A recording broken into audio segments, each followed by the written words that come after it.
দর্শক, চ্যানেল ওয়ানের পর্দায় আপনাদের সবাইকে স্বাগত জানাচ্ছি।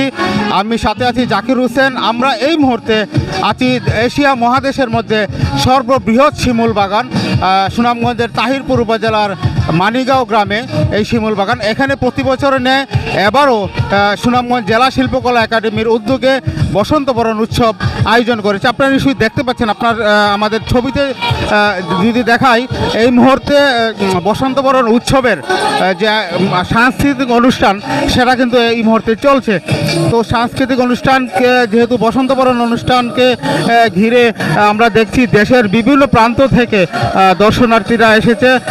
সুনামগঞ্জ জেলা শিল্পকলা একাডেমির শিল্পীরা এই মুহূর্তে গান পরিবেশন করছেন। এছাড়াও আজকে সারাদিন ব্যাপী বলা যায়, আমি কিছুক্ষণ আগে কথা বলেছিলাম জেলা শিল্পকলা একাডেমির কালচারাল অফিসার আহমেদ মঞ্জুরুল চৌধুরী পাবেলের সাথে। তিনি আমাকে জানিয়েছেন প্রতি বছর এবারও বসন্ত বরণ উৎসব তারা এই শিমুল বাগানে অনুষ্ঠিত আয়োজন করেছে। এই আয়োজনকে ঘিরে আপনারা নিশ্চয়ই দেখতে পাচ্ছেন বিভিন্ন সাজে সজ্জিত হয়ে তরুণ তরুণীরা এবং ছোট শিশুর থেকে শুরু করে বৃদ্ধরা কিন্তু এই শিমুল বাগানে এসেছেন। যেহেতু আজকে পহেলা ফাল্গুন, এই পহেলা ফাল্গুনকে উপভোগ করার জন্য আমরা দেখছি দেশের বিভিন্ন প্রান্ত থেকে মানুষ আসছে।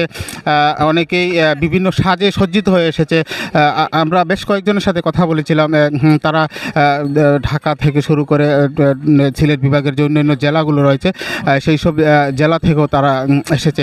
তো সার্বিকভাবে আমরা এখন বলতে পারি আসলে কিছুক্ষণ পর হয়তো বা পুরোদমে এই অনুষ্ঠান শুরু হবে। এখানে সুনামগঞ্জের ঐতিহ্যবাহী যে সমস্ত গান, ঐতিহ্যবাহী নৃত্য, সে সমস্ত গান এবং নৃত্য পরিবেশন করা হবে বলে আমাদেরকে জানিয়েছেন জেলা শিল্পকলার যে সাংস্কৃতিক বিষয়ক কর্মকর্তা।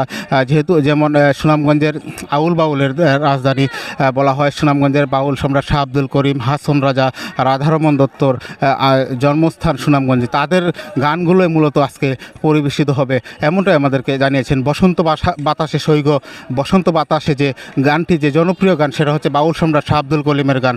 এই গান কিন্তু বারবারই আমরা মঞ্চ থেকে এই গানটাই কিন্তু বারবার আমরা শুনে আসছি।